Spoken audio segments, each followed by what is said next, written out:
Quem é LIDE transforma. O LIDE apoiou a aprovação da Política Nacional de Resíduos Sólidos, lei que reformula o saneamento básico brasileiro. Quem é LIDE inova. O LIDE ajudou a criar o Pacto pelo Esporte, um acordo entre empresas patrocinadoras do esporte brasileiro. Quem é LIDE educa. O LIDE colabora com o Instituto Ayrton Senna em projetos de educação que chegam a 1,5 milhão de crianças a cada ano. Quem é LIDE conecta. O LIDE promove a conexão para alavancar relacionamentos, parcerias e novos negócios. Quem é LIDE conquista, movimenta, renova, realiza, faz o futuro. Quem é LIDE participa. Obrigado a todos vocês que estão conosco. O tema não pode ser mais oportuno, ele tem crescido de importância à medida que se está transformando em realidade. O Pix, a plataforma de pagamentos instantâneos e digitais do Banco Central, talvez seja, dos temas atuais, aquele que tem maior potencial de criar uma nova realidade de mercado. Uma realidade tal, outro dia eu estava até comentando numa outra discussão, que talvez o Brasil, nos próximos 2, 3 anos, se transforme num dos 3 maiores mercados globais de pagamentos digitais. Obviamente, depois da China, em primeiro lugar, mas com a perspectiva de Índia, países escandinavos, vai depender muito do critério que se use para avaliar se pelo volume de pagamentos no critério PPP ou pelo valor desses pagamentos no mesmo critério. Mas é inegável que houve de parte do Banco Central uma iniciativa que, neste momento, é considerada vencedora ao conduzir este processo, mobilizar o setor empresarial, integrar-se com o setor empresarial, que, por sua vez, mobilizou a sociedade. E nós vamos ter, na nossa conversa de hoje, muito de realidade, já que começamos no 16 de novembro, né, em escala normal, e agora muita coisa está acontecendo.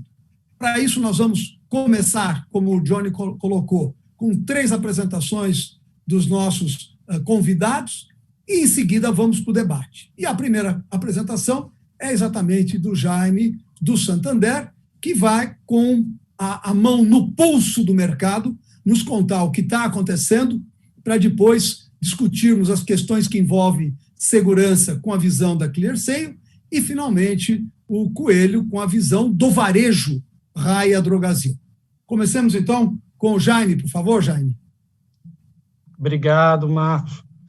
Obrigado ao LIDE aí pela oportunidade de participar dessa mesa redonda. Como vocês comentaram, eu trabalho com estratégia de meios de pagamento aqui no Santander, e é um prazer aí estar ao lado de pessoas com quem eu já tinha contato, como é o caso do Gouveia e do Coelho, e também com o Marcelo, que eu estou tendo o prazer de conhecer agora. E é ótimo falar com vocês sobre o tema de pagamentos instantâneos, porque ele é super interessante, até apaixonante, como um novo degrau de evolução aí de pagamentos em escala global. Aliás, é bom ressaltar isso, né? Essa não é uma invenção brasileira, já ocorre em vários países há mais de 10 anos, e que no Brasil ganhou tração desde o segundo semestre desse ano, principalmente depois do lançamento no dia 16 de novembro. Então, muito conteúdo já foi disponibilizado, tanto pela imprensa tradicional quanto por canais digitais abertos, mas na grande maioria com nível superficial. Acho que é importante aqui nesse fórum do LIDE a gente falar do tema com nível um pouco maior de profundidade, tá? Nesse sentido, eu fiz uma seleção de mensagens que, na nossa experiência, endereçam as principais dúvidas que a gente tem recebido nas interações com os nossos clientes. E a primeira é bem intuitiva, né? Muita gente pergunta para a gente se a gente acha que vai pegar o Pix, né? Se as pessoas vão efetivamente usar. E aí, nesse sentido, é legal a gente olhar alguns números que eu selecionei aqui para a gente conversar. Então, primeiro dia de lançamento do Pix, 16 de novembro, já foram mais de 1 o que surpreendeu já muita gente. O pico aconteceu no dia 4 de dezembro, com mais de 5 bilhões de reais movimentados, que é uma cifra também bastante relevante. Em novembro, se a gente pegar os 15 dias aí do dia 16 ao dia 30, foram 29 milhões de reais. Ou seja, uma movimentação financeira equivalente a aproximadamente 10% das TEDs abaixo de R$1 milhão, né? Vocês terem uma outra referência, é uma movimentação financeira próxima ao montante de cartão de débito, ou seja, é uma quantia relevante, né? E isso é resultado do engajamento das pessoas, mais de 41 milhões de pessoas físicas já cadastraram suas chaves, aproximadamente 99 milhões de chaves, né, quase 100, mais de 2.700.000 pessoas jurídicas já cadastraram aproximadamente 4,6 milhões de chaves, né?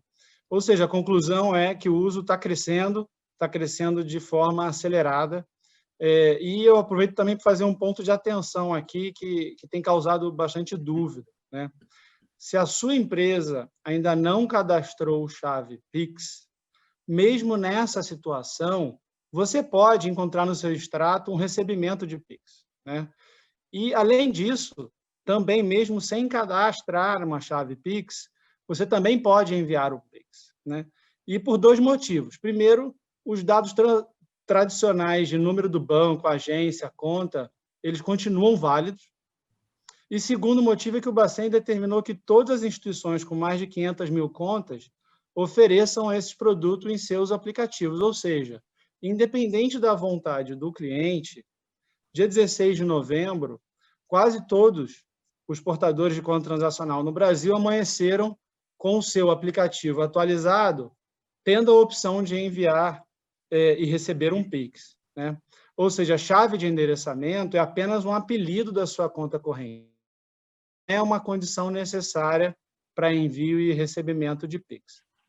Um outro tema que também tem gerado perguntas aí para a gente é se todos devem considerar o Pix como uma prioridade, se é um tema urgente, né?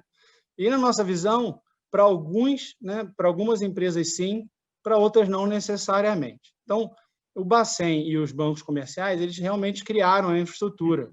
Os consumidores, como eu estava colocando nos dados, se interessaram, mas o uso, efetivamente, do Pix como um instrumento de pagamento de produtos e serviços vai depender, naturalmente, do valor concreto dessa alternativa versus outros meios de pagamento disponíveis, né?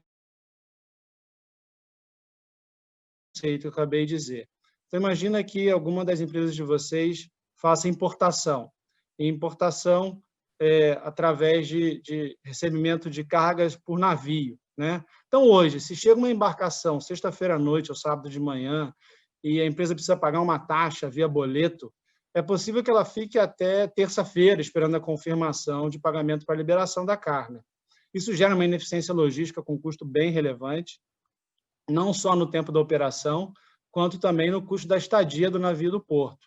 Então, nesse caso, a liquidação 24/7 do Pix realmente gera um valor bastante relevante. Por outro lado, é importante avaliar os custos de adaptação desses sistemas legados para garantir não só a confiabilidade dos processos contábeis, né, mas também a confiabilidade da própria operação. Ou seja, nesse caso que eu acabei de comentar, o custo do boleto ou o custo transacional do Pix, ele é o que menos importa. O impacto do Pix aí para a organização vai muito além do custo da transação. Então, visto dessa perspectiva, o Pix não é um tema que deveria ser foco apenas da área de finanças das empresas, né? Importante ter uma visão aí holística, eu diria até multidisciplinar, para poder maximizar os benefícios do Pix. E para dar um pouco mais de cor para esse princípio, vou comentar aqui mais outros casos rápidos, né? Então, por exemplo, que tem recebimento de Pix sábado pela manhã e pode usar esse valor para comprar os ingredientes necessários para o restaurante no domingo, né? Desde que haja uma estrutura de compras funcionando no sábado. E, se não existe, avaliar se vale a pena agora, nesse cenário de Pix, esse investimento, né? Outro exemplo, pensa agora o varejista que queira receber um Pix na loja física, né? A gente sabe da importância do tempo de fila na operação do varejo. Então, imagina que quanto tempo o cliente pode ficar na fila procurando o aplicativo do banco no celular, abrindo o aplicativo, lendo o QR Code, autorizando o Pix. E aí há duas variáveis que influenciam no tempo de processamento que não dependem do varejista.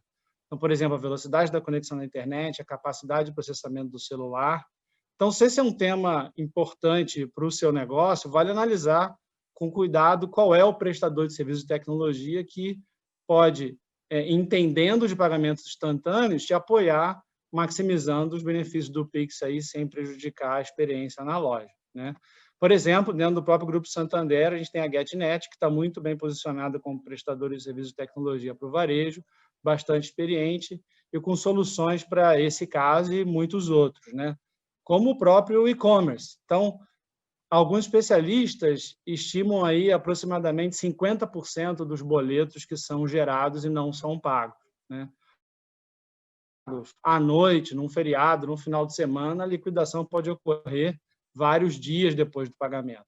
Então, o Pix, como alternativa ao boleto, certamente deve ser uma alternativa a ser explorada. Agora, a aplicação do Pix, que realmente nos parece de mais alto valor para um escopo bem amplo de empresas, é o seu uso como alternativa para o dinheiro. A cada real que a gente conseguir converter do uso de papel moeda como meio de pagamento para Pix, a gente reduz o custo com gestão de numerário que todos nós temos, né?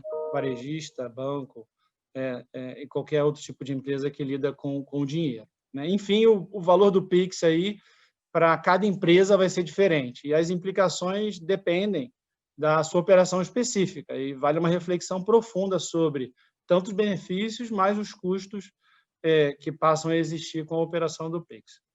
Então, por isso, a gente acredita que o Pix, como meio de pagamento, deve ter uma adoção gradual no médio prazo, no geral, sendo muito rápida nos segmentos com alto benefício e menor investimento, mas, eventualmente, um pouco mais lenta nos segmentos onde esse balanço não é tão óbvio, tá? Mas e o Santander, né? Como é que o Santander tem se posicionado institucionalmente? A gente abraçou o Pix desde o início. Para aqueles que decidirem priorizar o tema, a equipe do Santander está preparada e vai adotar uma abordagem consultiva, compartilhando nosso conhecimento e a nossa experiência. E aí, quando eu falo em experiência, né, algumas pessoas acham que eu estou fazendo referência aos 20 dias de histórico do Pix no Brasil, mas não é o caso, né? O Santander, como banco de varejo em diversos países, a gente lida com esse assunto na Polônia desde 2012, no Reino Unido desde 2014, na Espanha desde 2016, Portugal 2018, ou seja, não é que a gente estudou o assunto de pagamentos instantâneos em outros países, mas a gente efetivamente opera nessa realidade há mais de 8 anos, né? E a gente entende os desafios e a gente quer colocar esse aprendizado em prática. Entrando um pouquinho no tema já de segurança, a gente, inclusive, nos nossos sistemas e modelos antifraude, a gente já incorpora parte desse aprendizado com a operação fora do país. Quem tem conhecimento em estatística sabe o valor desse aprendizado histórico para a acuracidade dos modelos, né? Aliás, essa é a última pergunta que eu queria abordar aqui, né? Que é, será que o Pix é seguro, né? Qual é a visão do Santander? Então, assim, já muito claro em relação a esse ponto. Para o Santander, o envio e o recebimento de Pix são tão seguros quanto qualquer outra transação financeira realizada pelo aplicativo de celular ou pela internet, né? Por um motivo muito simples. A pessoa só consegue enviar ou receber um Pix a partir do ambiente transacional do banco, depois de passar por um processo de autenticação, pelo qual a pessoa prova que a conta é dela mesma. Ou seja, um cliente Santander precisa entrar com login e senha no aplicativo do celular ou internet banking para conseguir realizar um Pix. Então, nesse sentido, a gente tem processos e ferramentas de autenticação de acordo com as melhores práticas internacionais para minimizar o risco de um terceiro se logar no banco no nome do cliente. E a gente usa tecnologias de análise avançada para identificar comportamentos suspeitos em cada transação. Implementamos uma operação antifraude 24/7, ou seja, estamos atentos, estamos preparados e é uma transação segura como qualquer outra transação financeira. E a mensagem que eu queria deixar aqui nesse sentido é a seguinte, né? Faça uma seleção criteriosa da instituição financeira que está preparada para suportar a sua empresa na jornada do Pix. E exatamente por a gente estar preparado, a gente decidiu sair na frente com uma campanha publicitária que vocês viram em agosto, que provocou o brasileiro a conhecer melhor o que chegaria em 16 de novembro. como último ponto rápido, nesses 20 dias de operação no Brasil, a gente também aprendeu alguns pontos interessantes, né, que a gente queria compartilhar. As chaves dos clientes, na realidade, são uma manifestação de interesse inicial. Não é necessariamente o melhor indicador de uso e de vinculação, né? Então, por exemplo, a gente já percebe um movimento consistente de brasileiros que inicialmente cadastraram suas chaves em outras instituições, migrando para o Santander, onde ele tem a maior parte da sua movimentação. Então, o Banco Central estabeleceu um processo de portabilidade que está à disposição de todo mundo, e as pessoas, quando descobriram que o CPF ou o CNPJ estaria vinculado a apenas uma instituição, fizeram a portabilidade da chave aí para o Santander. Então, enfim, nessa introdução, a gente abordou as principais perguntas que a gente tem recebido dos clientes, né? Se as pessoas vão efetivamente usar o Pix, se todos devem considerar o Pix como uma prioridade, qual o posicionamento do Santander, se o Pix é seguro, e estou super à disposição aí para a gente falar mais desse tema quando abrir para debate, ok? Jaime, muito obrigado. Só faltou você ter comentado a experiência toda que vocês tiveram na China, porque vocês estão atuantes na China há muito tempo e foi o mercado onde o pagamento digital cresceu mais fortemente no mundo, né? Bom, vamos ouvir então agora o Marcelo nos falar exatamente sobre as questões que envolvem segurança, que é a área mestre de atuação da ClearSale. Marcelo. Obrigado, Marcos. Prazer estar falando contigo, Jaime, Coelho. Obrigado, Lídia, aí, pela oportunidade. Segurança no Pix, acho que o Jaime ele trouxe alguns pontos, eu vou aproveitar e linkar com alguns pontos que ele colocou. A ClearSale ela é líder em soluções antifraude no Brasil, a gente atua com clientes em diversos segmentos, segmento financeiro, e-commerce, venda direta, telecom, seguros, muitos mercados. E em relação ao Pix em especial, eu acho que o histórico da ClearSale tem 20 anos de mercado. A gente é pioneiro no conceito de mapeamento do comportamento do consumidor digital.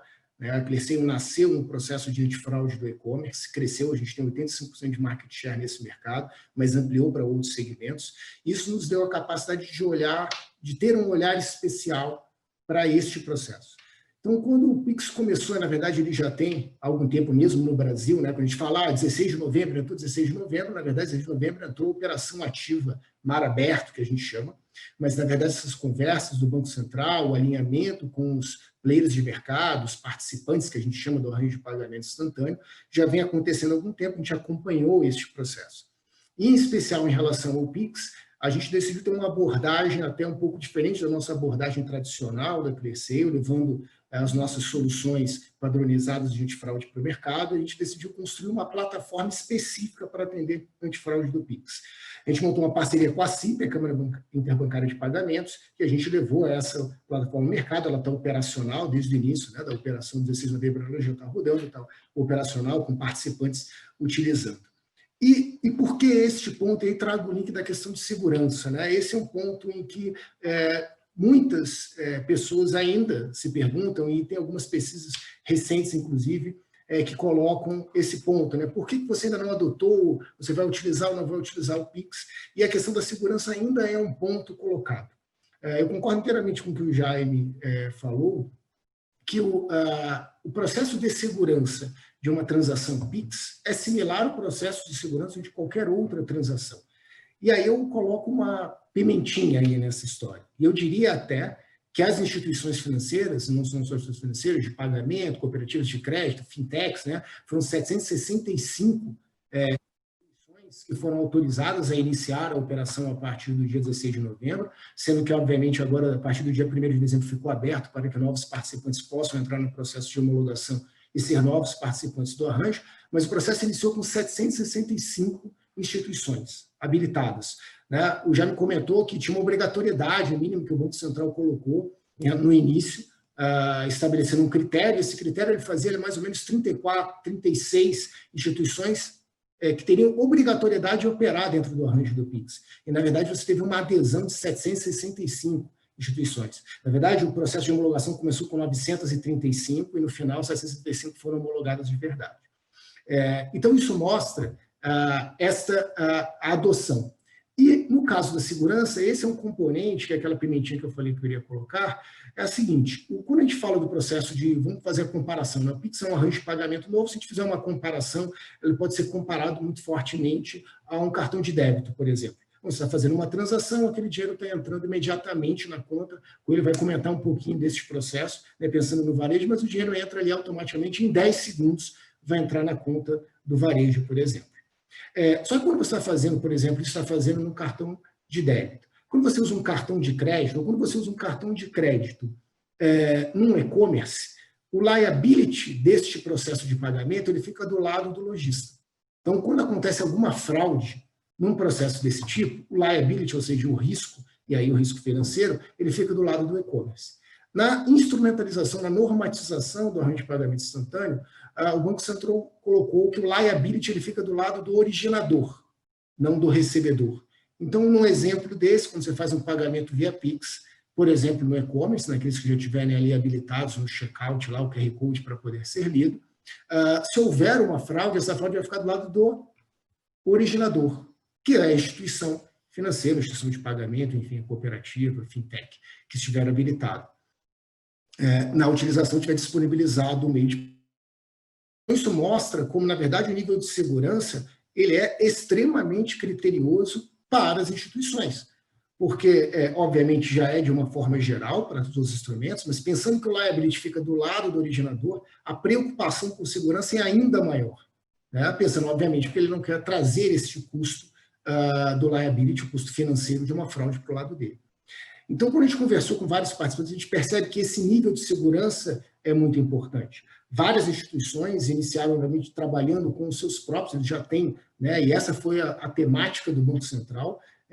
O Banco Central, um pouco diferente, né? O Marcos citou, por exemplo, a questão da China. A gente tem pagamento instantâneo há algum tempo, lá é um duopólio, praticamente, né? Não é bem duopólio, tem outros, mas tem um duopólio praticamente, com a Alipay, né, da Alibaba, e o WeChat Pay, da Tencent, mas, na verdade, lá não é operacionalizado pelo Banco Central chinês, né? Na verdade, ele depois agora estabeleceu algumas regras e está tentando fazer alguns controles, está implementando esses controles, mas no Brasil o Banco Central trouxe a normatização e a operacionalização do SPI, que a gente chama que é o Sistema de Pagamentos Instantâneos, né, que é o arranjo do Pix, onde processa todas essas informações, para a responsabilidade dele. Ao trazer essa responsabilidade para ele, ele também criou um modelo que eu achei bem interessante de colaboração com o mercado. Ele operacionalizou, mas ele estabeleceu critérios e colaborou com o mercado na construção desses critérios. E um desses critérios é o critério de segurança. Então, o critério de segurança, existem práticas muito disseminadas e utilizadas no mercado, já me comentou, obviamente, o Santander e outras instituições têm esse tipo de ferramentas já implementadas, e eles usaram muito disso. A gente vem com uma proposta de complementar este processo.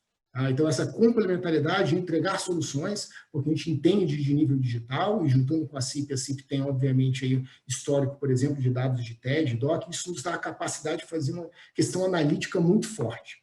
E aí eu vou puxar dois outros ganchos que o Jaime comentou. Um deles é a questão da chave. Então, a questão da chave é muito importante reforçar isso, porque ainda existem algumas confusões no mercado. Eu preciso ter uma chave para fazer uma transação Pix. Não, você não precisa ter uma chave para fazer uma transação Pix.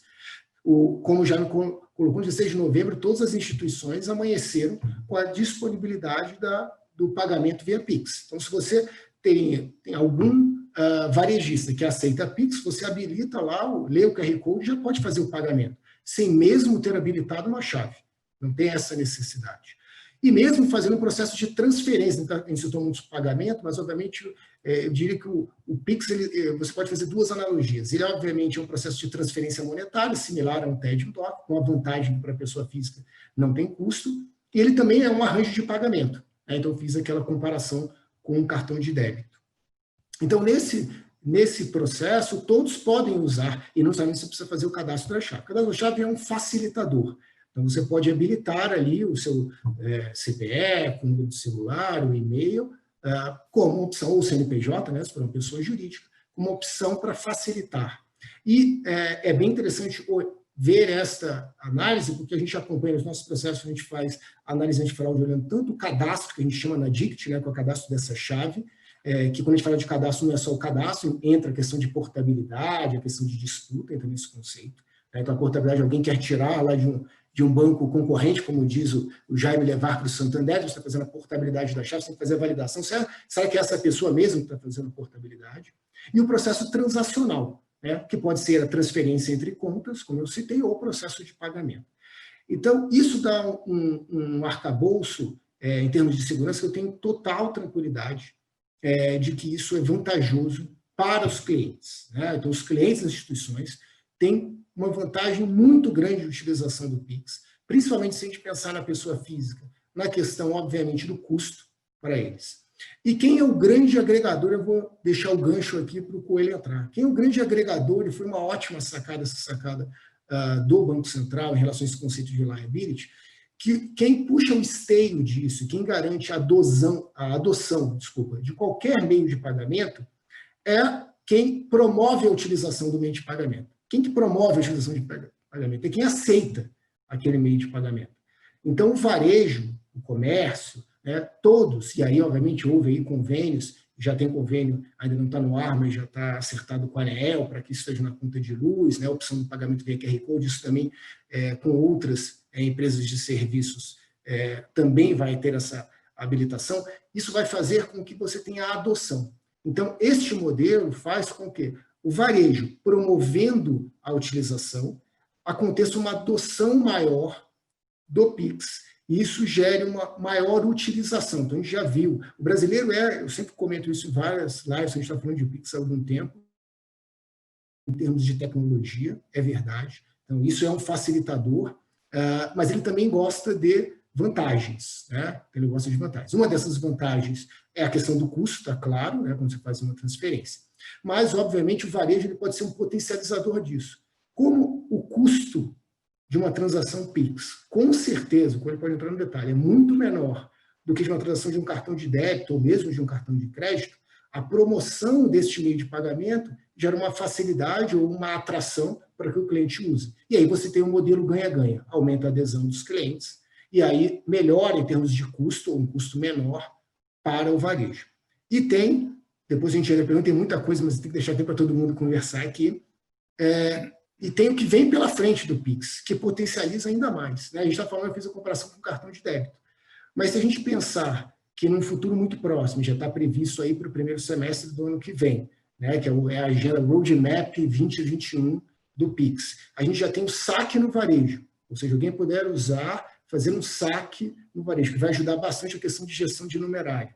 Então, fazer saque lá, você pode fazer um saque, por exemplo, e no varejo sacar R$100, ou fazer uma compra de 100, sacar e pagar 150 e sacar R$50. Isso está previsto para o primeiro semestre de 2021. E até o final de 2021 está previsto o pagamento parcelado. Né? Então, é o Pix parcelado, Pix garantido, né? Que na verdade parcelado e garantido entram juntos, essas duas features, vamos chamar assim, do Pix. Isso gera um outro potencial, porque aí tem o potencial de comer um pedaço do cartão de crédito, e que tem um custo até mais alto do cartão de débito, que ele pode, com certeza, corroborar isso. Então, assim, tem uma perspectiva muito grande, um potencial muito grande de adoção. Acho que é esse o grande recado, acho que é um meio de pagamento tão seguro como qualquer outro, e eu diria até que tem uma camada de segurança com uma preocupação maior do lado dos originadores, nas instituições de pagamento financeiras, e do lado do varejo existe um benefício. E esse benefício pode ser revertido em algum tipo de promoção, algum tipo de atração de clientes. Muito bom, Marcelo, grato, acho que foi bastante amplo e já tirou, seguramente, muita dúvida das questões que seriam encaminhadas. Mas quem tem a mão no pulso do consumidor, não só em assunto de meios de pagamento, mas em outros temas também, é quem está no varejo, especialmente no varejo de farmácias. E eu queria pedir, então, ao Coelho que nos falasse um pouco do que tem sido a experiência nesse início do Pix no mercado e como vocês estão preparados para atender essa demanda que, sem dúvida, vai crescer muito. Coelho, vamos lá.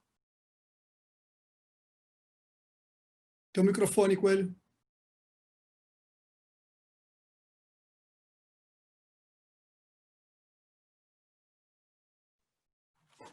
Perdão. Entrou. Boa noite a todos. Aí, obrigado, Marcos. É um prazer estar aí com você, com o Jaime, com o Marcelo, aí, dividindo essa discussão aqui. Obrigado pelo lead aí, pela oportunidade de estar falando também em nome da Raia Drogasil. Acho que para criar o contexto, seria interessante, acho que vários de vocês são clientes nossos, mas a Raia Drogasil é uma empresa que surgiu da fusão de duas grandes redes, aí já lá em 2011, a Raia e da Drogasil, evidentemente, e empresas que já eram centenárias, né? A gente, de lá para cá, vem crescendo bastante. A gente tem hoje 2.300 lojas em 24 estados, faltam só 3 estados aí para a gente completar o território nacional todo. A gente tem 11 centrais de distribuição, a gente é um varejista que tem hoje do mercado de drogarias aí quase 14%. A gente faz mais ou menos 260 milhões de atendimentos por ano. Tem uma base de clientes ativos de 36 milhões, quem sabe são uma das maiores bases de clientes do país. E hoje temos 44 mil funcionários. A gente deve vender esse ano alguma coisa próxima de 20 bilhões de reais. E aí entra o Pix. Desses 20 bilhões de reais, 81% hoje é venda de cartão de crédito e débito. E aí a gente tem uma coisa perto de 16 bilhões de venda, a gente tem, para meio de pagamento, a gente é bem expressivo, e o Pix é uma alternativa, né? A gente vem já nos últimos anos trabalhando muito em oferecer as melhores opções para os clientes de pagamento, evidentemente, para facilitar a vida do cliente, essa é a ideia principal. Mas, por outro lado, a gente trabalha muito na discussão com os bancos, adquirentes e com as bandeiras no custo desse mês de pagamento, que hoje é a terceira maior despesa da Raia Drogasil, fica só atrás de pessoas e aluguéis. Então, para nós, essa evolução dos meios de pagamento, que já vem acontecendo em outras situações, que vem agora com Pix, de repente vem com Open Banking, e vem novas formas, novas evoluções que devem tornar esse mercado mais simples para o cliente pagar, que isso é essencial para a gente, mas, por outro lado, também deve reduzir os custos de tudo isso para toda a cadeia, para todo esse sistema. Então, a gente trabalha muito nisso, a gente consegue colocar aí o Pix para rodar nas nossas 2.300 lojas. A gente começou lá no dia 16 e no dia 25 a gente já tinha rolloutado para todas as lojas, então todas as lojas desde o dia 25 já estão permitindo o pagamento com Pix para os clientes. A gente, até agora a venda não é tão expressiva, a gente vendeu 80 mil reais, mil transações, então a gente vê ainda que os clientes ainda não estão usando muito, né? A gente também tem um processo de treinamento para as lojas que precisa acontecer, então tem um amadurecimento de tudo isso, mas com certeza é um meio de pagamento que vai crescer e a gente bota muita fé nisso. Hoje trabalha, os nossos parceiros nessa implantação são o Santander, que o Jaime está aqui conosco, e o Itaú também, então nós estamos, a nossa rede toda está dividida nesses dois bancos. A gente acredita, principalmente, que a gente tem alguns ganhos, né? Basicamente, quando você compara com cartão de débito, a gente tem uma taxa menor, né? Deve ficar menor mesmo, já se demonstra menor. A gente tem o float, que a gente tem D+1 hoje no cartão de débito, você ganha um float de D0, que é o que o Marcelo comentou, quer dizer, no momento que a transação acontece, o dinheiro já está na conta, quer dizer, a gente tem aquela situação em que o cliente, quando finalizada a venda, né, que é a primeira vez que a gente tem isso, exceto com dinheiro, né, ele vale dinheiro. Então, até tem das questões operacionais que nos surgiu aí nos primeiros momentos foi, mas e se o cliente termina de fazer a compra e desiste? O que a gente faz, né? o desfazer essa venda pelo Pix é muito complicado, tá? Então, a gente optou por, nesses casos, devolver o dinheiro para o cliente, já evidentemente presumindo que o crédito já vai estar na nossa conta antes até do fechamento da venda. Então, são coisas novas aí que a gente está experimentando, né? E que vão, e acho que todo mundo aí no varejo vai ter que se adaptar. Nós continuamos aí trabalhando com isso. As carteiras digitais também, que são outro meio de pagamento que vem crescendo aí e também assumindo uma parte do mercado, o Pix também vai meio que dar um bypass aí nas carteiras digitais. Várias das transações a gente vai fazer direto com o Pix, dentro da carteira digital, não vai precisar mais estar fazendo o credenciamento com eles. Então, muda também um pouco essa relação aí com alguns players, né? Uma das coisas que a gente percebeu, e ainda é uma coisa que a gente vai ter que pensar, vai ter que discutir com os bancos, quem sabe com o Banco Central, como é que simplifica, é que o pagamento ainda é lento. O tempo para o cliente pagar é muito mais lento do que as outras formas, porque tem que abrir o banco, fazer todo o processinho ali que é bem mais demorado. Quem sabe nós tem que simplificar, trabalhar com valores menores, com acelerar esse processo para que não aumente muito o risco, mas a gente consiga ganhar um pouco de velocidade, porque a pretensão nossa no final, né, é que o Pix seja mais um meio de pagamento, mas ele é um meio de pagamento hoje mais barato, tá? Mais barato que o dinheiro. Então, aí uma outra coisa, se ele vier substituir dinheiro, também é bom. Hoje o custo para a gente receber dinheiro, se você colocar transporte de valores, o custo de segurança, né? E toda a operação na loja é muito mais complicada, tem que ter cofre, tem um monte de coisas, o risco para a loja de ter o dinheiro lá, tudo isso é bem desejável que a gente tenha no futuro a parte de dinheiro inexpressiva no nosso negócio, né? Então, a gente tem aí o Pix entrando como uma boa solução para o varejo para facilitar a venda e entregar mais uma opção para o cliente, junto com outras soluções que estão surgindo, uma forma da gente conseguir tornar esse custo para a empresa menor, né? Que hoje é uma coisa que realmente nos incomoda, tá? Porque isso é a terceira maior despesa da gente, e considerando que nós não financiamos, tá? Nós só recebemos cartão de crédito e débito, não fazemos nenhum financiamento, e a nossa terceira maior conta. Na nossa opinião, é uma anomalia, tá? Do ponto de vista do mercado. Aí, né? Isso, com o tempo, vai ser resolvido, porque não faz muito sentido.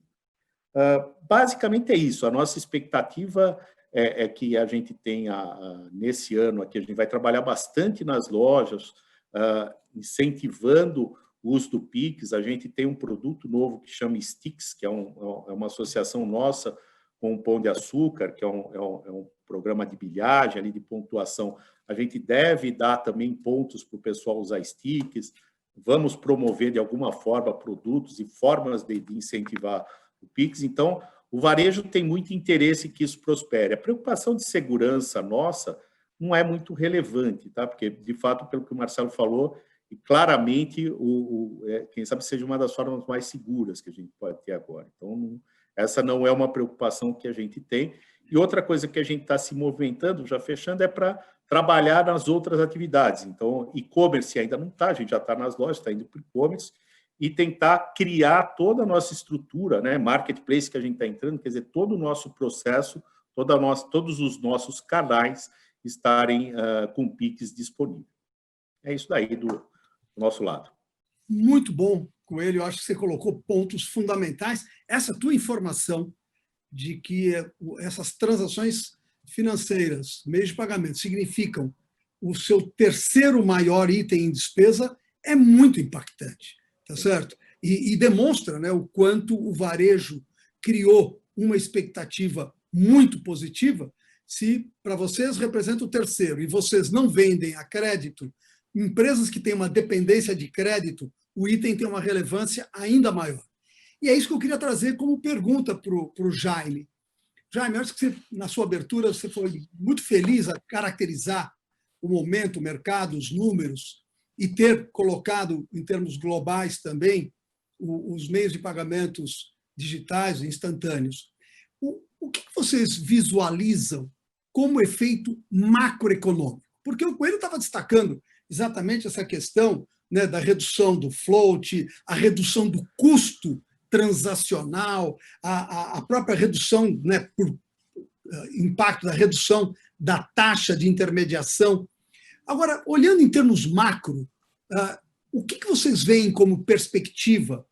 E aquela observação inicial que eu fiz, de que o Brasil, de alguma maneira, estaria fadado a ser um dos maiores mercados globais em pagamentos digitais, é de fato isso?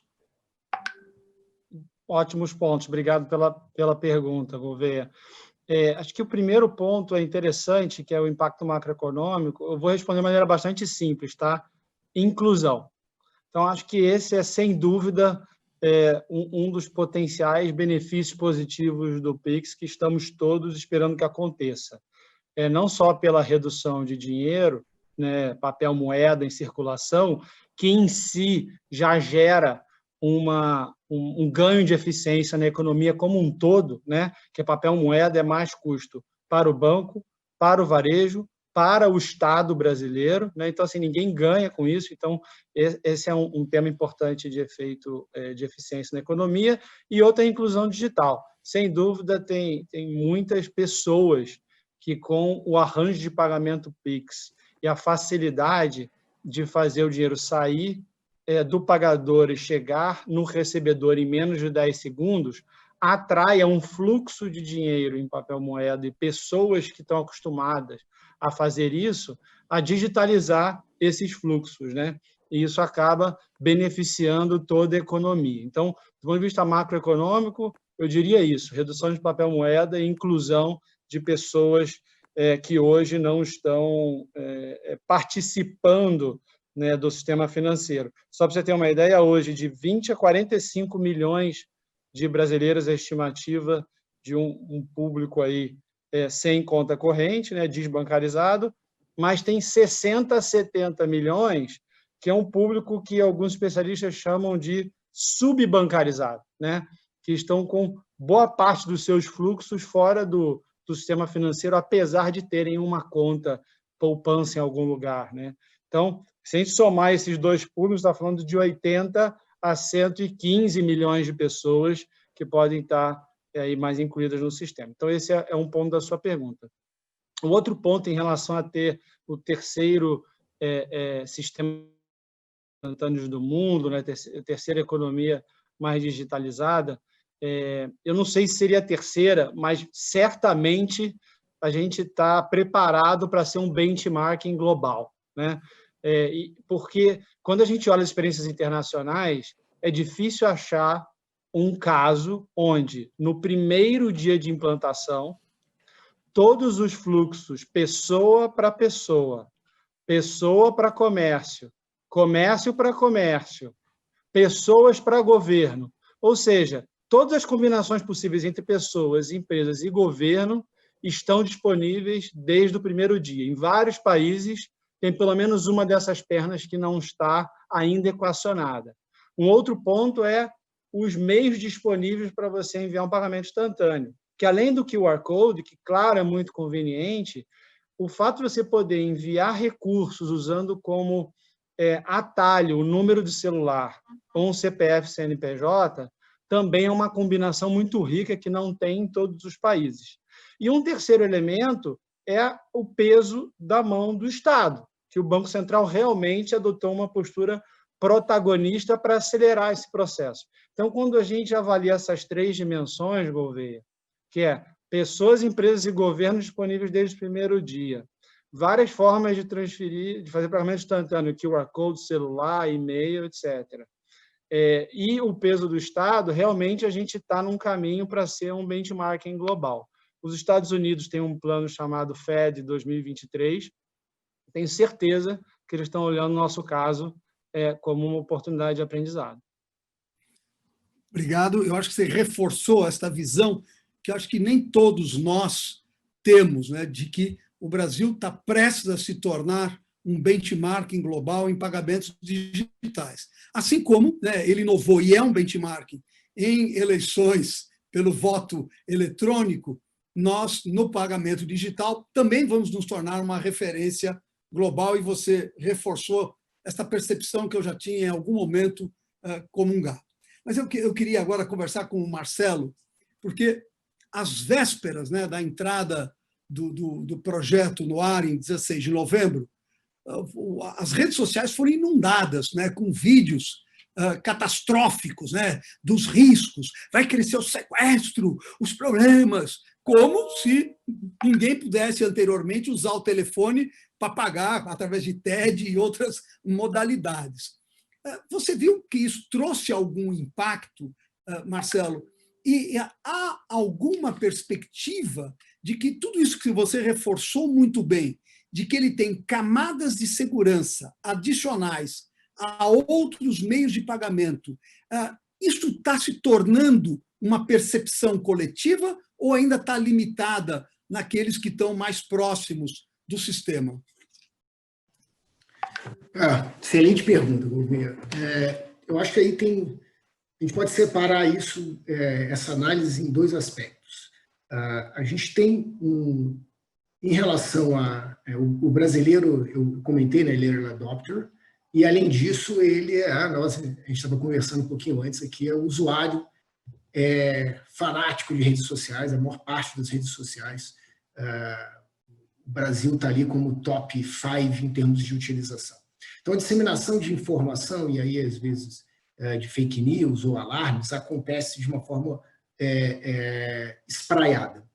Então, para o público em geral, ficou em algum momento essa percepção, ou se falou, e esse exemplo é claro, tive alguns vídeos falando, a pessoa vai sequestrar, isso já pode acontecer hoje, isso não muda em relação a nenhum processo. Hoje, se alguém, infelizmente, for sequestrado, não é só ir lá e sacar o dinheiro no caixa eletrônico, ele pode exigir que você faça uma transferência, e a transferência vai acontecer. Então, esse processo já existe, não teve nenhuma, o Pix não mudou isso. O novo meio de pagamento não alterou este processo. Tá?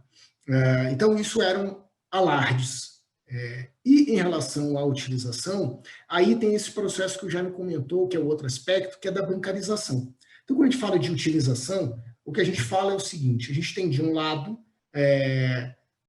uma classe A e B, né? As últimas pesquisas mostram que quem adotou, quem mais cadastrou chave, quem fez as primeiras transações com Pix, é a classe A e B, tá? Num recorte até ali bem específico, de uma maior porcentagem são homens, entre 25 e 35 anos, é um recorte bem específico, tem algumas pesquisas que saíram, inclusive, essa semana sobre isso.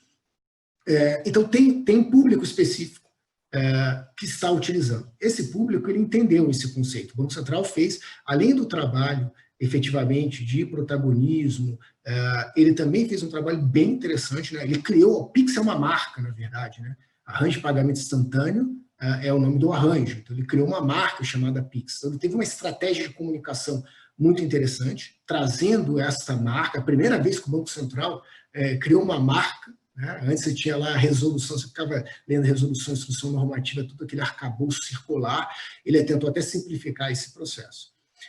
Então, ele traz essa questão de marca e fez uma comunicação muito forte no mercado para poder explicar. E o mercado como um todo adotou isso. Né? O Santander, como o Jaime colocou, teve uma estratégia de marketing bem interessante, conseguiu surfar a onda logo no início, então, mostrando como a comunicação foi forte do próprio Banco Central incentivando isso.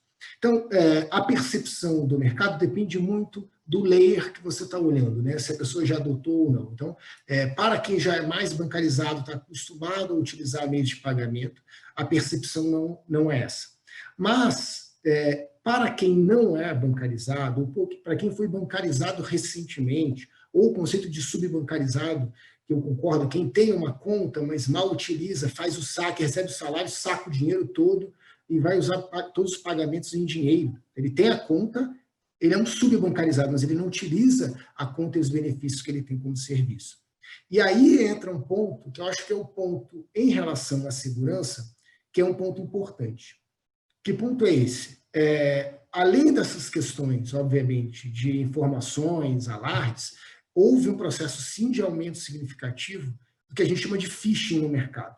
Ou seja, fraudadores, né, que tentam coletar dados. O phishing já existe, né? É aquele processo que você recebe aquele link, vê SMS, entra, uma super promoção, preencha seus dados, e a pessoa preenche os dados. Como o Jaime colocou, se eu preencho todos os meus dados num site, a pessoa coleta todos os meus dados, consegue capturar aquilo, baixa o aplicativo do banco, entra com todos os dados, ele consegue até iniciar o processo. Tem camadas de análise, como a gente tem, por exemplo, nas nossas soluções que a gente considera o ID device, ou seja, identifica o dispositivo, que se o fraudador está usando outro, coletou todos os meus dados, cadastrou em local, ele está tentando fazer uma transação, mas em outro dispositivo e não no meu, eu vou identificar, já vou parar o processo porque faz esse tipo de identificação. Mas então o phishing, ele cresceu muito, tá? Justamente para coletar os dados, e aí houve realmente um processo forte de aumento de phishing, para tentar coletar dados de usuários, para usar esses dados em processo. E se usou, na verdade, o Pix como pano de fundo, cenário, para tentar coletar esses dados. Então, isso para o lado do usuário, o que é mais importante para o usuário? Logue no seu aplicativo da sua instituição, entre no ambiente logado, faça pelo ambiente logado, não entre em link, não acredite naquelas 1000 promoções que recebeu no SMS, entra, preencha todos os seus dados aqui para você receber lá o cadastro. Se você vai receber uma promoção lá do SX Santander ou de outro banco, entra no aplicativo, é lá que você vai ter os dados, é lá que de fato você tem que ter um relacionamento com a sua instituição. Então, esse, para o usuário final, este ponto. Por o lado do lojista, aí tem um ponto interessante que o Coelho colocou e que vale. Quando você fala para o e-commerce, por exemplo, existem alguns processos no e-commerce, e mesmo no mundo físico, em que pode ter fraude. Então, você pode, por exemplo, alguém ir lá e sobrepor um QR Code, por exemplo, se você tem um QR Code impresso lá e colado, alguém pode sobrepor aquele QR Code. Por exemplo, alguém pode ir lá e entrar na rede da loja e substituir o QR Code que vai estar aparecendo por um outro QR Code de um fraudador. No e-commerce, você pode fazer o que a gente chama de QR Code injection. Você pode entrar, substituir a página lá do checkout e colocar um outro QR Code. Esse QR Code que tem lá, ele é um QR Code que a gente chama dinâmico. Por trás dele tem uma URL, um endereço com vários, onde você vai ter um conjunto de campos que são as informações ali daquela transação. Então, os fraudadores, eles tentam também fazer esse trabalho.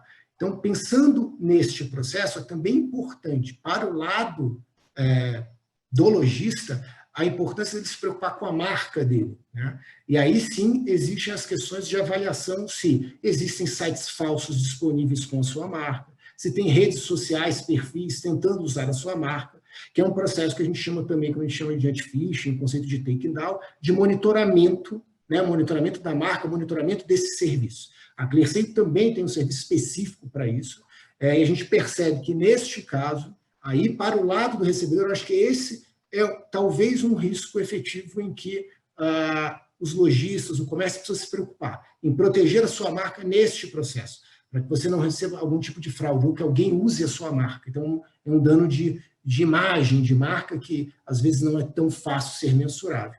Então, tem este outro lado, que não está ligado, provavelmente dito, ao processo do Pix, mas acabou sendo potencializado por essa entrada. E aí, só para fazer o que o Coelho comentou, eu concordo, assim, o processo ainda é lento, né? Se você pensar em experiência do cliente, né? Eu já fiz processo de pagamentos usando Pix, a experiência do cliente você tem que habilitar, abre o aplicativo, entra, botar o usuário, é a segurança, né? Como a gente comentou com o Jaime, para que você faça logado, mas o Banco Central traz aí também, está no roadmap, a questão, por exemplo, se você usar o QR Code do pagador. Então, o pagador já habilita um QR Code, e aí você lê o QR Code dele na loja. Então, é um processo muito mais rápido, até que talvez você entregar um papel moeda.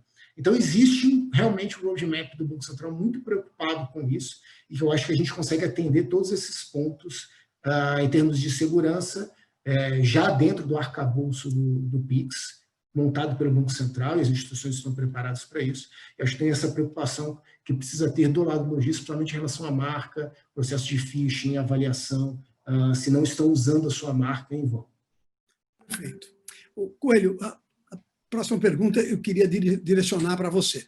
Mas eu gostaria de convidar que todos aqueles que estão nos acompanhando mandassem suas perguntas também pela caixa de mensagem, mas eu imagino que está sendo tão rico a conversa e tanta informação relevante que o pessoal está deixando que a gente toque por aqui e nós vamos em frente. Mas você estava destacando, né, os benefícios tangíveis para um varejista, em termos da redução do custo transacional, estava destacando a questão do float, estava destacando, e agora o Marcelo destacava um pouco isso, né, a possibilidade de melhoria da experiência do consumidor, especialmente na loja. Nós estamos falando também muito do e-commerce, mas vamos lembrar, né, com tudo que aconteceu na pandemia, o e-commerce representa aproximadamente 10% das vendas totais do varejo do Brasil. Portanto, 90% estão ainda nas lojas, nas vendas diretas, no telefone, na televisão e tudo mais. Agora, com esses benefícios todos, Coelho, você entende que o mercado, especialmente o mercado financeiro, já precificou o benefício real que o varejo terá pela disseminação do uso do Pix, nos elementos que você comentou, né? Redução de custo, o float, a melhoria da experiência que vai estimular o cara a comprar mais na loja naquele momento e outras coisas mais. Na sua avaliação, para as empresas de capital aberto, esses benefícios todos que vão melhorar o valuation das empresas já está precificado ou ainda não?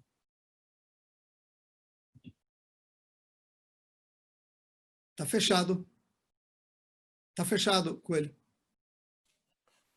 Bom, Marcos, se a gente olhar hoje para a questão de custo, né, da transação, dos meios de pagamento que a gente tem hoje, você comparar com pagamento em dinheiro, pagamento com cartão de crédito, débito, a gente já tem meios de pagamento muito mais ágeis do que isso. Por isso que eu falei da necessidade da gente buscar uma solução, o Marcelo até comentou, para agilizar o processo de pagamento. Não acho que hoje o Pix venha para o varejo como uma forma de pagamento que vá ser muito melhor do que o que a gente tem hoje, mesmo que ela melhore muito essa velocidade para o cliente pagar. Então, não acho que não tem um valor a mais do Pix. Eu acho que o Pix é uma forma de pagamento a mais que a gente vai oferecer para o nosso cliente. Acho que ela tem um valor importante, de repente, na substituição do dinheiro, tá? Sabe, na substituição do dinheiro, aí tem a valor, tá? Nas outras formas de pagamento, ela vem mais com um baratamento de custo mesmo, tá? Não acho que... Agora, do dinheiro, você tem um problema de segurança, operacional, uma série de questões que envolvem ali o dia a dia da loja, que podem ajudar muito, mas aí vai depender muito do uso, né? Que os clientes, eu acho que nós vamos ter um período de amadurecimento e não vai acontecer aí logo, não. Eu acho que até que tudo isso, que as pessoas se acostumem a usar o Pix, nós temos uma caminhada boa pela frente. Mas, por fim, é isso. Eu acho que o Pix não traz uma coisa que muda totalmente a condição de pagamento para o cliente em relação às formas que ele tem hoje. Hoje elas já são muito ágeis. Né? Então, acho que a grande vantagem é essa, do ponto de vista de custo, e, de repente, na substituição do dinheiro como uma ferramenta para diminuir esse problema que a gente tem hoje, que não é só do recebimento, da coleta, mas também de troco, que é um problema que o varejo, em geral, sofre, né? Uma dificuldade enorme. Não existe moeda no mercado, o Banco Central não produz mais moeda, custa caro. Então, aí, por todos esses lados, eu acho que ele tem, na substituição do dinheiro, um ponto muito forte. Tá? Mas, Coelho... Gouveia? Só para provocar um pouquinho mais o Coelho, eu já vou passar. Mas vamos lá. Na hora que você, né, tem taxa menor, vai para a última linha da tua equação. Na hora que você tem redução de custo de manipulação do dinheiro, vai para a última linha da tua equação. Porque na hora que você melhora o float de uma forma indireta, melhora lá. Ou seja, a tua última linha, em tese, num período daqui para frente, tende a melhorar. E esse tender a melhorar, melhora o resultado do negócio, melhora, portanto, o valuation do negócio. É lógico esse raciocínio? Não, ele é lógico. Eu só acho que ele tem um timing de acontecer mais longo, tá? Eu acho que depende de uma série de coisas que vão acontecer para que realmente... Você vê que hoje a gente está pensando no Pix representar, num primeiro momento, já com um certo arrojo, 10% do pagamento do débito, tá? Para o ano que vem. Isso, por enquanto, é muito pequeno, né? Falando lá no bottom line. Eu acho que o progresso vai se dar com isso, com o Open Bank, com diversas mudanças, né, nas formas de pagamento, nos meios que vão simplificar e tornar esse processo mais barato. Mas, assim, no curto prazo, eu não acredito que ele traga esse resultado para a gente lá no lucro da companhia. Perfeito. Jaime, você que me chamou, Jaime? Sim, é só um comentário puxando um pouco do gancho do Coelho e também botar um pouco em perspectiva. Claro, cada empresa tem a sua característica, né? Mas quando a gente avalia casos, inclusive casos muito diferentes, como, por exemplo, a Índia, né? Que é um grande caso de digitalização também. Lá, menos de 5% do consumo das famílias era feito com cartão quando se implementou pagamentos instantâneos. E aí, no outro extremo, vamos, por exemplo, a Austrália, tá? Mais de 50% do consumo das famílias era feito com cartão quando se implementou pagamentos instantâneos. Mesmo em realidades tão diferentes, o crescimento de pagamentos instantâneos se deu ao mesmo tempo em que o volume em cartão também cresceu.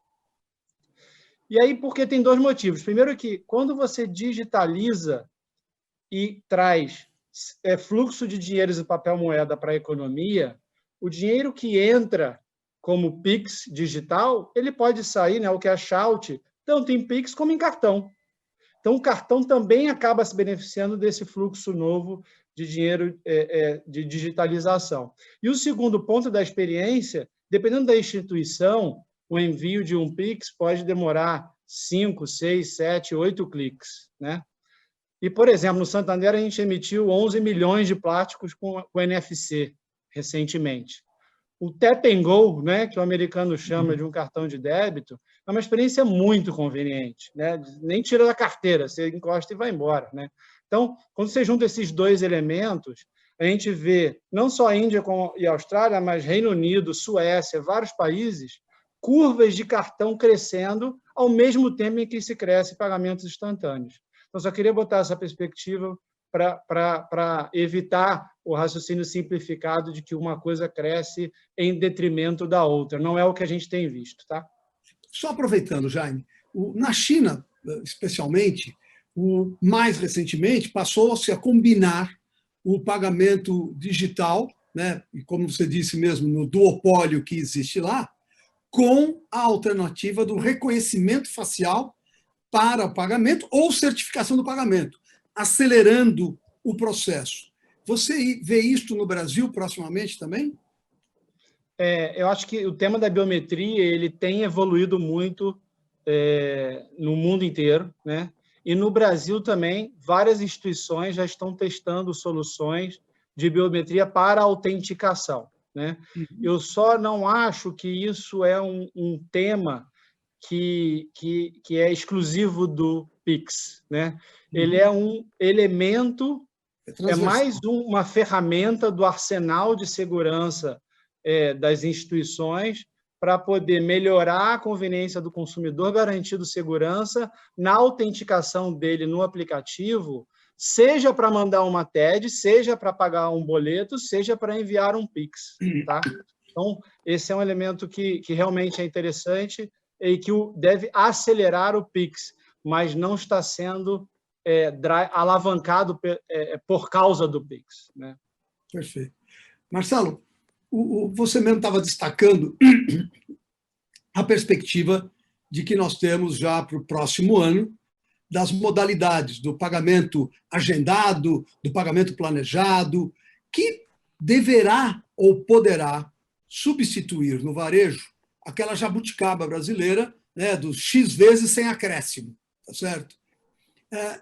Nessa perspectiva, tem algo que, sob o ponto de vista de segurança, possa criar ou facilidade ou dificuldade, dependendo do ponto de vista? Então, em relação à segurança, não. Dado que, por exemplo, o processo de pagamento, né, que a gente chama de pagamento parcelado garantido, né, porque imagina que um pagamento parcelado, um Pix parcelado, é como se pagasse lá em 10 vezes de R$100, vai pagar a primeira ali no ato, depois você tem 9.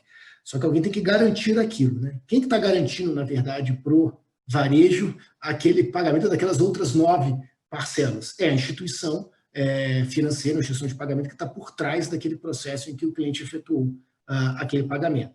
Então, por isso que no conceito do PIX parcelado, você tem esse PIX garantido. E aí vai ter algum modelo de negócio que as instituições irão trabalhar em conjunto com os seus clientes para poder viabilizar isso. Em termos de segurança, então isso não muda, porque, na verdade, o arcabouço de segurança desenhado pelas instituições é o mesmo arcabouço que ele vai usar. Para fazer um pagamento em PIX à vista ou parcelado ou agendado, ele vai aplicar. Neste caso, ele vai fazer até uma análise, aí já é um conceito de análise de crédito, provavelmente, se ele não tiver já um pré-limite aprovado, enfim, aí cada instituição vai desenhar o seu modelo de negócio, mas ele vai ter até um outro tipo de validação, que aí não é bem processo de fraude, mas em relação à garantia, né, da saúde financeira daquele cliente, se ele tem condições diferentes de pagar aqueles valores, você enquanto instituição. Então, em relação à segurança, não. Tá? Em relação à facilidade e adoção para o mercado, aí sim. Então, obviamente, o brasileiro adora pagar parcelado, até mesmo farmácia, quando eu compro em farmácia, eu também tento comprar parcelado. Às vezes você vai lá e compra várias coisas na farmácia. Farmácia hoje não é só o remédio que você compra ali, você compra outros, né? Questão também de perfumaria, outras questões. Então, a questão do parcelado é importante. O brasileiro gosta de pagar, entre aspas, sem juros. Então, quando houver o pagamento parcelado, né, com esse PIX parcelado, com esse conceito de garantido, isso tende a ter uma adoção maior. Em relação a esses pontos, por exemplo, como o NFC, concordo inteiramente, eu acho que a experiência mais fluida que você pode ter até é a experiência de você ter um cartão, talvez só um cartão numa carteira muito simples, e colocar a informação ali no terminal, aparecer o valor, você encosta e pronto. Você teve a experiência sem, entre aspas, nenhum contato, o mínimo de contato possível. O PIX, ele está no roadmap, eles não conseguiram fechar ainda quando entra, mas vai ter essa opção de NFC também. Então, está previsto que tenha essa opção de pagamento via NFC. O que eu acho que está mais próximo, que tende a ser uma experiência um pouco melhor, foi a que eu comentei, que é a opção de você ter ali o QR Code do pagador, né? Não o QR Code do recebedor, onde você faz lá a leitura do QR Code, você tem o QR Code do pagador. Então, o pagador tem o QR Code, e aí, na verdade, o recebedor, o lojista, faria a leitura desse QR Code, e a experiência seria ali, de alguma forma, mais rápida e melhor do que o cliente habilitar, entrar no aplicativo, entrar em vários processos. Por isso, agora a gente vai ter algum nível de segurança em relação à habilitação, para você poder mostrar esse QR Code no seu celular, por exemplo. Então, em relação à segurança, não, acho que tem mais em relação a essa questão de facilidade. Eu queria trazer só essa questão da biometria, é interessante, porque a China é sempre assim, é difícil comparar os cases da China e extrapolar ele para outros países, né? Lá a dinâmica do mercado é muito diferente, né? Então, quando a gente fala, por exemplo, faz comparação, por isso que já foi muito interessante que ele colocou 2 cenários interessantes, Índia, Austrália, dá para fazer essa comparação, que não dá para comparar com a China. A China, as pessoas saíram do pagamento em moeda direto para o processo de pagamento digital. Eles não passaram por outros meios de pagamento, não teve essa transição, né? Então, o processo de digitalização da China de pagamento ele aconteceu de uma forma muito forte, e com essa dinâmica. Então, isso significa o seguinte, né? A digitalização acontece sem outros instrumentos de pagamento operacionalizados no mercado, como o cartão de crédito. E aí, quando você vai para outros mercados onde você já tem esses meios, a tendência é que, efetivamente, o que o pagamento instantâneo traz é a maior digitalização e bancarização da sociedade, o que faz com que a tendência é que você utilize mais instrumentos de meio pagamento digital. O cartão de crédito não é um instrumento de pagamento digital. Mesmo que você saque ele e use, ele é um instrumento de pagamento. Você não tem a moeda física, né? Você não tem o numerário. Então, ele é um pagamento digital, tal como o PIX. Ok. Aí tem as questões de custo, de disponibilidade do dinheiro, se é imediato, não é, ok, tem esse ponto. Mas, então, a tendência é que realmente, concordo, que com a digitalização e a bancarização você aumente todos os meios de pagamento do mercado, PIX, cartão. E a questão da biometria em especial, ele é um instrumento. Assim, na China, isso é uma dinâmica que foi agilizada no mercado, porque, na verdade, o duopólio lá fica brigando, né? Então, como você tinha um dos grandes que estava crescendo, que dominava a maior parte do pagamento através de QR Code, pagamento digital. O outro concorrente falou, eu tenho que ter um outro mecanismo para poder quebrar o outro, porque ele domina 75% do mercado. Como que ele fez? Ele investiu na questão da biometria. E aí tem também a adoção, aí um pouco da estrutura da China, a questão da adoção, que você ir lá a qualquer lugar se aceita, pagar, mostrar, que o seu dado seja disponível. Aí entra a questão de LGPD, inclusive, se você pode ou não coletar os dados. E no caso da biometria, aí tem esse aspecto, né? Então, a biometria, na verdade, é um mecanismo de validação. Concordo inteiramente com o Jaime colocou, um mecanismo de autenticação, de validação. Como você digita uma senha, você vai ter a validação da face. Mas o que está por trás do pagamento da biometria? Vai estar uma conta, ou uma conta digital, uma carteira digital, e a operacionalização daquele pagamento pode ser um Pix, ou pode ser um cartão de crédito. Então, assim, ele é um instrumento, na verdade, de validação, de facilitar, com certeza de facilidade para o varejo, mas ele, na verdade, é uma camada. Tá? O que ainda estará por trás do pagamento da biometria ainda é uma conta digital, ou uma carteira digital que você vai estar pagando via Pix, ou vai ter ou tem por trás uma conta, um cartão atrelado à sua conta que está efetivando o pagamento. Perfeito.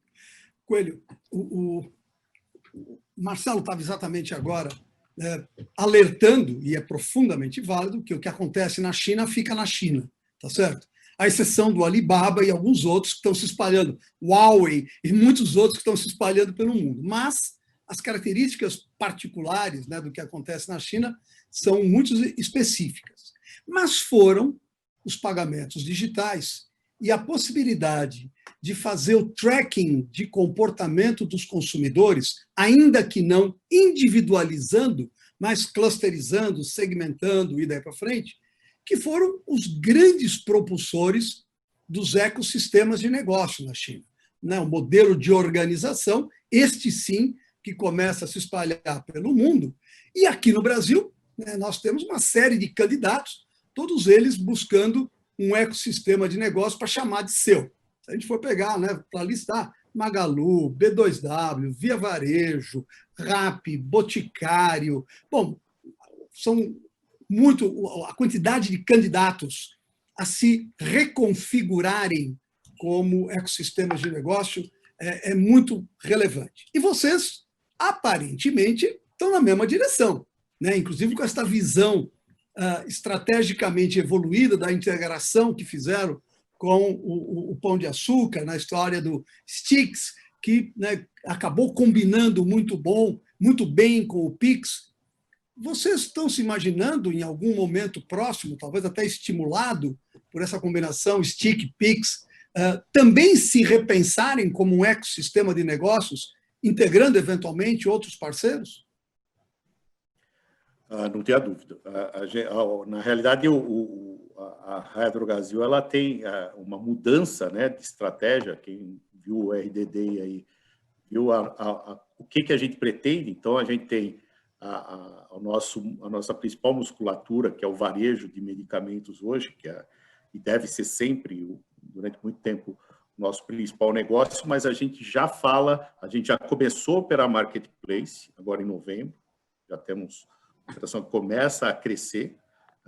A gente vai também para ser uma plataforma de saúde. Tá? Então, a gente sai da ideia de ser um dealer para ser um healer, a gente sai da possibilidade de estar acessando um mercado hoje de 100 bilhões de reais para abrir para o mercado de saúde de 400 bilhões. Então, nós estamos exatamente nesse momento de transição e vocês vão começar a ver, nós estamos adquirindo uma série de empresas, já tudo olhando para a plataforma de saúde. Nós adquirimos uma empresa, nós já temos a Forbio, que é uma de medicamentos especiais, nós adquirimos Manipulaê, estamos no processo de aquisição da Healthbit, então, e mais um pipeline grande aí de empresas que devem entrar no nosso portfólio, aí abrindo para tudo, para essa ideia de ser uma plataforma de saúde. Então, nós, não um Magalu, um ambiente mais amplo, mas no ambiente de saúde, nós queremos ser o principal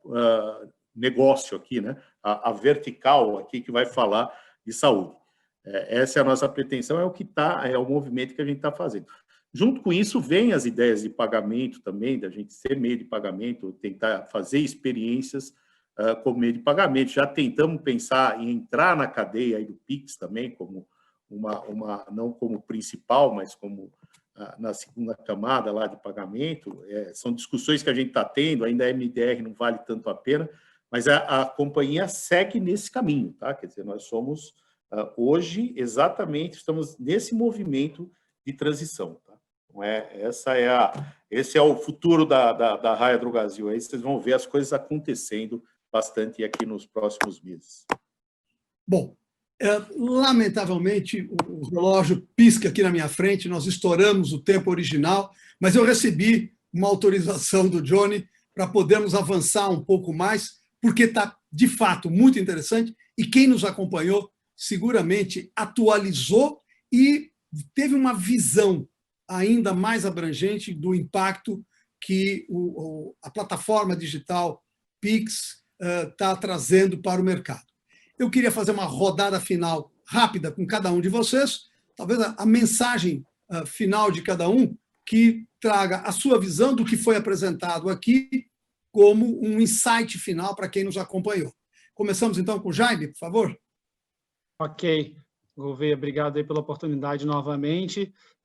Eu, o Marcelo, o Coelho comentamos que a questão de segurança não é uma questão específica do Pix, né? É uma questão que envolve a segurança de transações financeiras em geral, incluindo o Pix. Agora, é importante deixar claro que o Pix e o seu atributo de segurança não é igual em todos os lugares, né? Cada instituição tem a sua política para proteger os seus clientes, tem o seu nível de investimento e expertise para fazer isso. Nós, do Santander, estamos super preparados. Segurança no ambiente de empresas de transações financeiras, incluindo o Pix, não é uma commodity, né? Acho que é importante deixar isso claro. Precisa ser um ponto de atenção, não é um problema, desde que você esteja com as parcerias corretas. Gratíssimo. Marcelo, teu wrap-up. Obrigado, Gouveia. Prazer aí, Jaime Coelho, dividir com vocês. Obrigado, Lídia, a oportunidade.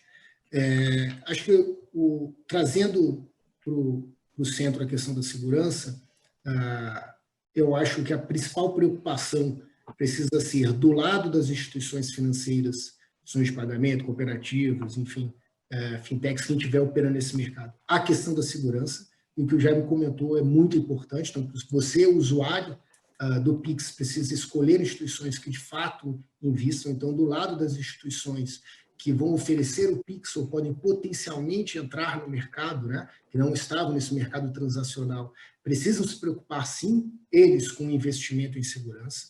Então, escolher boas plataformas, estruturar boas plataformas e estar preparado para fazer as análises corretas do processo de fraude, para poder justamente separar o joio do trigo e não atrapalhar a experiência do seu cliente, para que ele possa efetuar o pagamento de forma fluida, mas conseguir evitar as fraudes, né?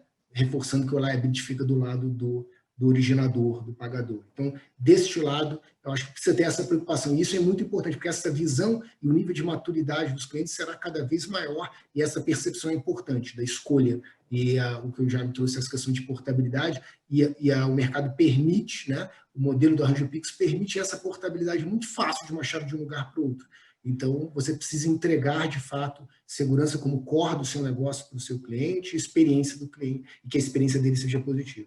E, do outro lado, tenho certeza que, para o varejo, de uma forma geral, é realmente um ótimo meio de pagamento, né, com as questões de redução de custo, e uma outra potencialização, que é essa potencialização que o Coelho comentou no final, que é a questão, efetivamente, de que eu estou chamando de, já falei com algumas pessoas, de financiarização do varejo. O potencial do varejo através alavancar o seu relacionamento com os seus clientes, podendo entregar um outro rol de serviços, criando carteiras digitais, habilitando o Pix como meio de pagamento nesses processos, e automaticamente tendo a sua plataforma disponível para qualquer um, já que o Pix, automaticamente quando você habilita o Pix, você se autocredenciou em qualquer estabelecimento que aceite Pix. Então tem esse potencial, e a preocupação de segurança do lado do varejo tem que estar mais preocupada com a questão da marca, a utilização da sua marca, o processo de anti-phishing, de avaliar de fato. Então esses são os principais pontos, mas assim, de uma forma geral, usem eu acho muito importante. É um processo que começa com o Pix, mas acelera com o PayBank, e tenho certeza que o mercado vai se beneficiar muito disso, e a Clearseio está aí do lado de todos os lados, inclusive no lado das instituições e do varejo, para poder auxiliar todo mundo. Coelho, suas considerações finais. Vamos lá. Bom, Marcos, obrigado aí você, o Lídia, aí pela oportunidade. Um prazer estar dividindo aí essa discussão com o Jaime, com o Marcelo. Aprendi bastante também com ele, já converso bastante com o Jaime, o Marcelo, vamos nos falar mais também. E, assim, eu acho que a gente tem sempre a finalidade, a gente como varejista, de atender bem o cliente, né? O Pix é uma forma de pagamento que a gente vê com muito otimismo e a gente acredita que, tanto é que nós acho que somos os primeiros a colocar em todas as lojas, a gente tem muito essa característica de entregar sempre as melhores alternativas para o cliente, né? Acho que é um processo que vai evoluir numa velocidade que pode ser não seja tão rápida como a gente gostaria, mas eu acho que ele dispara, ele começa um processo que nos ajuda muito. Então, a gente acredita muito que, na medida que vão surgindo opções mais modernas de pagamento, que o Banco Central entrando aí, operando no mercado, a gente vendo realmente um movimento forte, porque a gente já discutia lá com o William o custo, vem brigando, o Marcos participou dessas discussões, no cartão de débito, a briga toda lá, que a gente teve evoluções, mas mesmo assim a gente ainda continua com custo alto de cartão. Tá? Então, assim, eu não estou... Quando a gente fala isso, a gente não está sendo pessimista. Não? A gente é muito otimista com o que vem pela frente. A gente acha realmente... O nosso sistema financeiro é muito bom. Eu acho que a gente está entre os melhores do mundo. Agora, a gente tem que trabalhar sempre para atender melhor os nossos clientes, e esse, no final, é o nosso motivo de estar fazendo varejo. Tá? Então, obrigado a todos. Até porque, né, Coelho, todos nós estamos submetidos a um omniconsumidor global, né, e digital, como ele está, que ele está cada vez mais empoderado para querer mais por menos. Consequentemente, as empresas precisam também voltar na cadeia para conseguir obter mais por menos. Exatamente. Bom, gente, foi um enorme prazer estarmos juntos, e eu, com o pedido de desculpas ao Johnny por ter atravessado o tempo um pouco mais do que devia, agradeço demais a presença de vocês e vocês todos que estiveram conosco. Johnny. Obrigado, Marcos. Você sempre tem a permissão, por ser brilhante na condução e também no conteúdo, tem a permissão para estender. Então, Marcos, primeiro, muito obrigado a você por conduzir esse encontro aqui. Jaime, vice-presidente de Estratégia e Finanças de Santander, Marcelo Queiroz, head de estratégia da Clearseio, e o Coelho, Antônio Carlos Coelho, vice-presidente da Raia Drogasil. Muito obrigado pela participação. Foi realmente muito enriquecedor nesse tema pungente que é o Pix. Muito obrigado. Espero que a gente possa se reencontrar no próximo ano para voltar a falar do Pix. Já deixo aqui o convite. E agradeço a você que nos acompanhou até o momento, fazendo só uma lembrança que, começando na quinta-feira, nós temos o Fórum Empresarial do LEAD. Esse é o maior evento empresarial do Brasil, obviamente, nesse ano, em modelo híbrido, com a transmissão virtual para todos que quiserem acompanhar pelo site do LEAD Global. Lembrando que, na quinta-feira, nós teremos um seminário para falar de ESG e meio ambiente, com o presidente da Microsoft, presidente da Cosan, Carlos Nobre, presidente da Clabin, enfim, grandes nomes aí para falar desse tema. E na sexta-feira, o nosso dia de conteúdo mais político, econômico, com o presidente da Câmara, Rodrigo Maia, 3 governadores, ministro do Supremo Tribunal Federal. Então, acompanhe pelo site do LEAD Global, que vai ser um evento muito bacana e relevante para todos. Então, encerramos por aqui. Muito obrigado a todos mais uma vez e uma boa semana para todos.